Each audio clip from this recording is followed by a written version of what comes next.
shall be known by the company we keep, by the ones who circle round attendees. By Hi there, my name is Tercy Engelhardt, and I want to welcome you to the Unreasonably Grateful podcast, Living in Grace by Choice.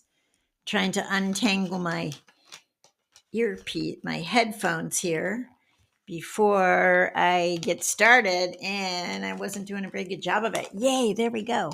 Okay, so first of all, I want to welcome you. Thank you for being here. Whether you've been with me for, I think this is 284, something like that, episodes, or you're just listening in for the first time, welcome. It's wonderful to have you. I believe that we all are growing and shifting and becoming more of who we were designed and created to be.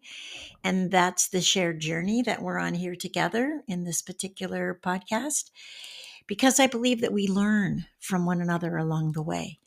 And so just like I learned from other people, it's my hope that you'll hear something that will aid you in your own journey and ease you along your path, help you get further along, or see things in a new way that opens up something for you and gives you some more freedom to just be you. So wherever you are in that process, welcome, welcome, welcome. Grateful to have you. A reminder that I don't have your answers. I believe you do, but we're like these puzzles that we're taking apart and we're discovering clues along the way that we put them in place and discover, oh, wow, that's a gift I have, or that's a passion I have, or wow, that's a lie I've believed that I don't have to believe any longer. Okay? So grateful that you're here. All right, so let's see here. It's been a month since my accident, and it feels as if I have this kind of new lease on life, which I'm appreciating, counting my blessings every day, taking iron supplements, and actually think they're making a difference. And I have my MRI in a few days. So we'll see. It's also the end of the regular season in Major League Baseball, and I've told you I'm an avid Dodgers fan. And I believe they're going to clinch the division title today. I'm actually watching the game. And one of the things that I noticed, so like there's so many lessons in life. This particular episode is called Puppies, Rest, and Reassurance. So we unexpectedly had puppies, which if you've listened, you know, you can always go back if you want to catch up with some past episodes. And the puppies are in their last few days with me. And I've gotten attached. I love them. They're amazing. They're cute as can be. And they're getting ready to go to their forever homes. And while I'll miss them, I'm also celebrating the time I've had with them and how much joy it's brought me and actually how healing it's been in this process. So in one area of my life, I'm going to be saying goodbye to them. The seasons are changing. It's getting cooler. Notice the sweater. And we only have 4 farmers markets left to go. And then I kind of go into winter production where I have still some more calves to be born. And I'll have the largest quantity of milk I've ever had to work with, which allows me to make a lot more cheese and age some of them a lot longer, which I'm excited about. I wore a heart monitor. I'm still wearing a heart monitor for another day. And so it can't be submerged in water or get too hot. So I've had 5 days of no swimming or sauna, and I've actually appreciated the rest. I recognize that every day, that kind of rigor of every day, get in the water, every day sauna, reminds me a lot of how I grew up, which there wasn't a lot of time for rest. My mother ran a very strict household. And then as a competitive athlete, there was always working out. And then there were meets and competition and blah, blah, blah, all that.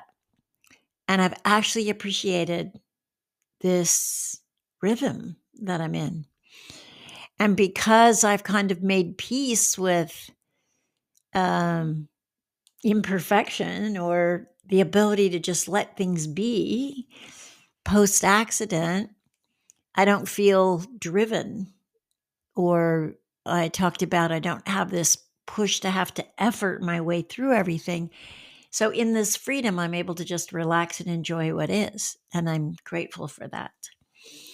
And so I've had this rest. And then I had a meeting with Father Rob the other day to talk more about what are the next steps in my possible conversion. And it was quite beautiful. And he shared a personal story. He opened up and told me about a time in his life where he had had an episode not all that dissimilar to mine, although it wasn't an automobile accident. And there was something in his sharing that just completed something for me because I recognized, I may not ever know what actually happened. And yet there will still be stepping back into my life and going back to trusting myself and being okay with the day-to-day aspects of driving and living very rural. In the meantime, people are giving me rides and I'm meeting new people, and that's expanding a community for me, and that's amazing and wonderful, and I can see the blessings in that. And then I went for a follow-up appointment to my heart doctor because all of this way before the accident had started. I shouldn't be this tired, and I'd gone to him like 6 months ago, and this was a follow-up to that. And I was telling him about what had happened since I'd seen him, and he just said, "Wow, that must have been really scary. You were in a potentially fatal accident."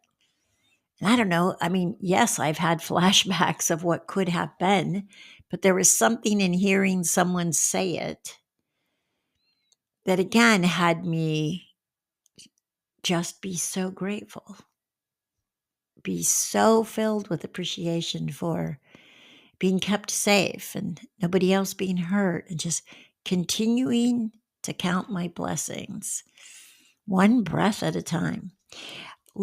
Many episodes ago, I talked about how one of the beautiful practices is with every in-breath, you say yes, just silently to yourself. And with every exhale, you say thank you. And it's a really beautiful meditation and practice that you can do anywhere, anytime.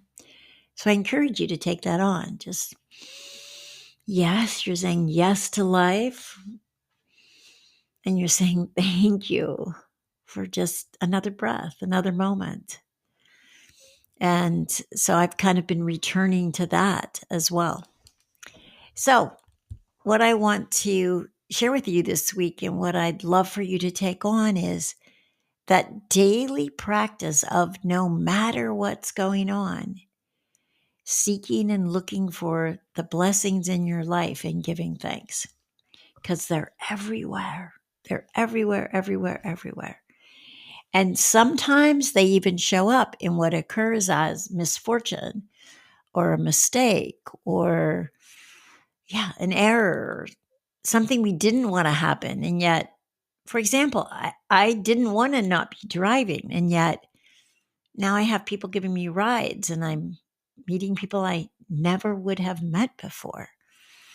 And I'm experiencing this reassurance coming from other people and them sharing their stories with me. And as I let go of my time with these amazing puppies, I'm again grateful for the opportunity that they brought into my life, even though they weren't planned and I wasn't looking forward to that. I didn't think I even had time for it. And yet it turned out to be the perfect time and a beautiful rhythm. And the regular season of baseball is ending, and now there's the postseason that gets even more exciting as you start to observe the elite in a sport handle their own ups and downs to life and watch how they can even be losing, but they smile and appreciate another player, even on an opposite team. Those are moments that I love. So as you head into this week, let's really take a look at the blessings that are flowing through your everyday life that may go unnoticed, unrecognized, unappreciated. and see if you and I can't take on counting them and appreciating them. And I will be here next week. And I look forward to seeing you then. In this great turning, we shall learn to lead in love.